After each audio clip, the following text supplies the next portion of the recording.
papa nanga nazo ebisa depuis faire a chada tinga mutema na neza na kimia te mutema pasi makasi nazo mituna ebele est-ce que bapesa ki mbongo a contrat na oye bape ndenge nini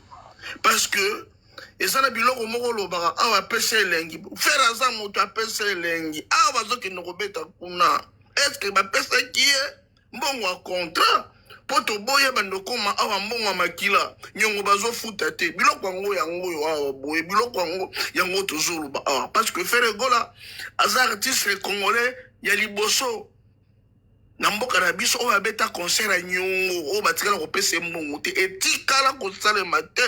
na miziki ya mboka na biso sokola ezomituna epuis nakimi nde mosika nakoti na chambre nazolanga natuna mbolo oyo elakisi nini parce que ngai naza moswahili ntango nazoyoka mbolo oyo nazokimia bisika bana bazali mpo signification yango eza bétise sikolo ezomituna mingi jusqu'à présent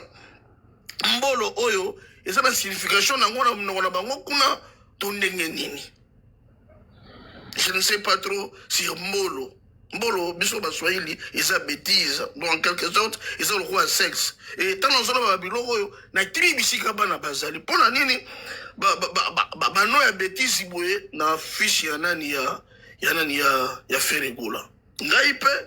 naza na mwa baduti mingi lokola ndeko awa boye ondire concert oyo eza ya pesa elengi toyoka kaka tusu awa baanile epuis ya suka nga na osenga na Fally Ipupa badevoir azopesa eleki makasi mingi nde ozomona boye bato bakomi bisalasala kotya bambolo na bafiche alembesaki moke parce que aza guide bato ebele bazolanda ye na nsima na monoko na biso ya mboka adage moko elobaka mamona mbwa mafula kumbundu mamona mbwa mafula kumbundu elakisi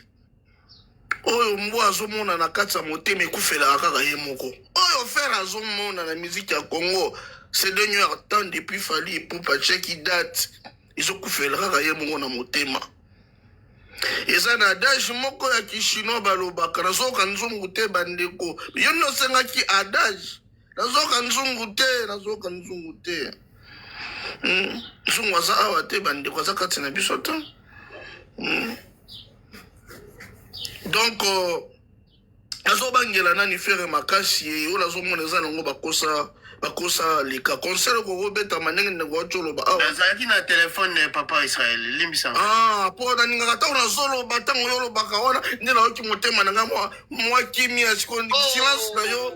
nde lembisaki ngai nazoyebisa yo adage na biso balobaka boye na monoko mboka na biso balobaka boye na bandeli mamona mbwa mafula kumbundu elakisi papa kanga ghost tozokabula na émission mamona mbwa mafula kumbundu elakisi oyo mbwa azomona ekufelaka ye moko na kati ya motema c'est faux ngai nakosenga mokolo moko batyawo mpe na monene nzungu ezalaka suwe na ngai yo okosa biso awaki ozalaka moto akopesa confiance te zoka luvunu oza moto akopesa confiance oza moto akotyela motema yo okosa biso mokolo ezali na kosenga batyawo na monene biso ndenge nini yo oza moto bakopesa confiance te alors epa na yo lokuta elekaka te mpo lokuta moto wana ekomonana oza moto akopesa confiance eza na adage moko bachinois balobaka boye ahihihu akikiha elakisi boye soki omoni moninga azwa avance ebetela ye maboko yo mpe tourne na yo ekokoma merci beaucoup napesi mbotela bandeko nyonso baza awa mais Israel zela na papa Israel kokenda boye te parce que yo soko obeti adage okende na mbala moko mais olobi ke mokolo so batyanga na monene ngai nasali nini olobi papa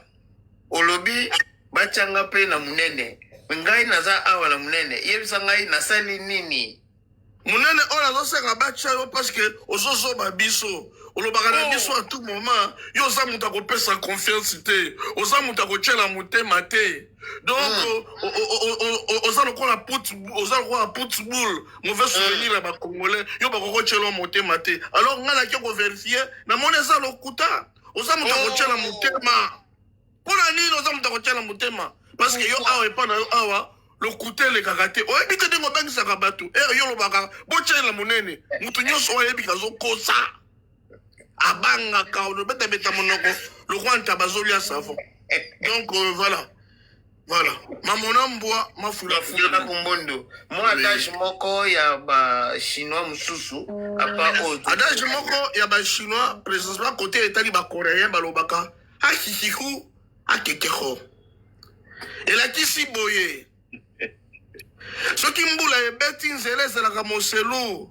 kozala presse nano ya kotambola te mpo okoki kosieta okokwea mokongo obuka na yo. Merci beaucoup. C'est fort. Merci beaucoup, Papa Israël. Toujours dans une bonne ambiance, bonne humeur. Et ça aura toujours plaisir. Tant qu'on a mon akayo, aux alana biso. Yaya ba toujours. Maman.